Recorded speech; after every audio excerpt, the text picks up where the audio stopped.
오늘 우리가 읽은 본문은 예수님의 산상수훈 중에서 팔복이라고 불리는 위대한 말씀입니다.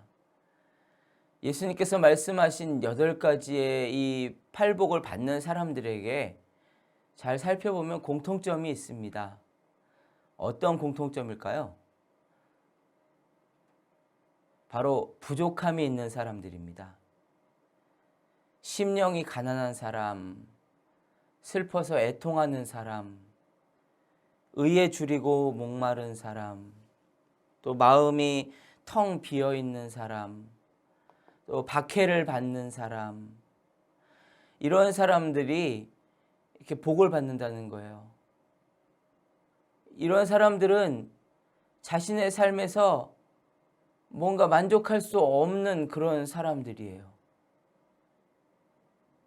그런데 이런 사람들이 복을 받는 이유가 그들의 그 만족할 수 없는 그 부족함 때문에 복을 받는데요. 그들의 부족함이 그냥 부족함으로 끝나는 것이 아니라 하나님이 채우실 축복의 공간을 만들어내기 때문에 그렇습니다. 심령이 가난하게 된 사람, 그런 사람에게는 하나님께서는 그 부족한 공간에 천국을 채워주실 수 있어요. 슬퍼서 애통하는 사람, 하나님께서 그 부족한 공간에 위로를 채워주십니다. 온유한 사람은 자기 거를 주장하지 않습니다. 그래서 손해를 보는 것처럼 살아가요. 그런 사람에게 하나님은 땅을 기업으로 주십니다. 의에 줄이고 목말라 하는 사람은 이 땅의 것으로는 만족할 수가 없는 거예요. 늘 갈급해요. 하나님께서는 그의 부족한 마음을 하늘의 기쁨으로 채워주실 것입니다. 또 마음을 비우고 청결해진 사람, 하나님은 그 공간에 하나님 자신으로 채워주세요. 그래서 하나님을 보면서 하나님과 동행하는 축복이 있게 됩니다. 하나님의 자녀들에게 있어서 부족함은요, 세상이 말하는 그냥 모자름, 단순한 결핍으로 끝나지 않습니다. 하나님의 자녀들에게 있어서 부족함은요, 오히려 하나님이 깃드시는 공간이 되어버려요. 하나님이 채우시는 공간이 되는 것입니다. 만약 여러분의 삶에 하나님의 채우심을 경험하지 못하고 있다면, 난 늘 부족한데? 라고 생각하는데도 불구하고 경험하지 못하고 있다면, 어쩌면 여러분의 삶에 하나님이 채우셔야 되는데 하나님이 아닌 다른 것들로 채워진 것이 너무 많은 게 아닌가 점검해 보시길 바랍니다. 너무 우리 자신의 것으로 막 이미 다 가득 차가지고 하나님이 채우실 공간이 없을 수도 있어요. 마음이 가난해야 천국으로 채워주시는데 근데 우리는 하나님이 아닌 다른 것으로 이미 충분히 막 넉넉한 거예요. 길을 쓰고서라도 막 다른 것으로 다 채워버리는 거예요.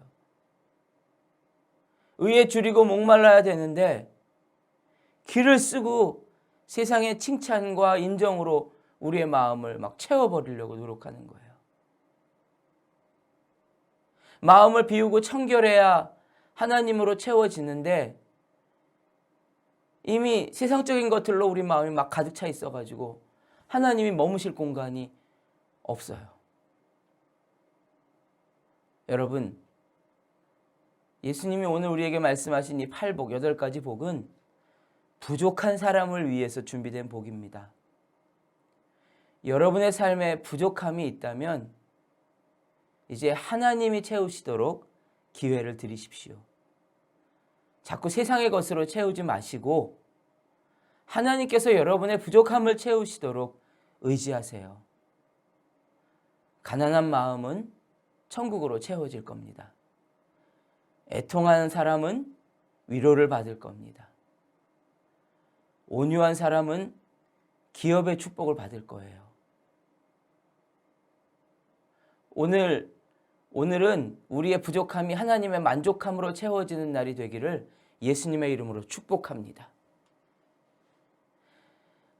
신명기 8장에서도 말씀하셨어요. 이는 다 너를 낮추시며 너를 시험하사 마침내 내게 복을 주려 하심이었느니라. 우리의 부족함이 하나님의 복으로 채워지기를 예수님의 이름으로 다시 한번 축복합니다. 기도하겠습니다. 사랑의 주님, 오늘도 8가지 복을 우리에게 주기를 원하심을 감사드립니다.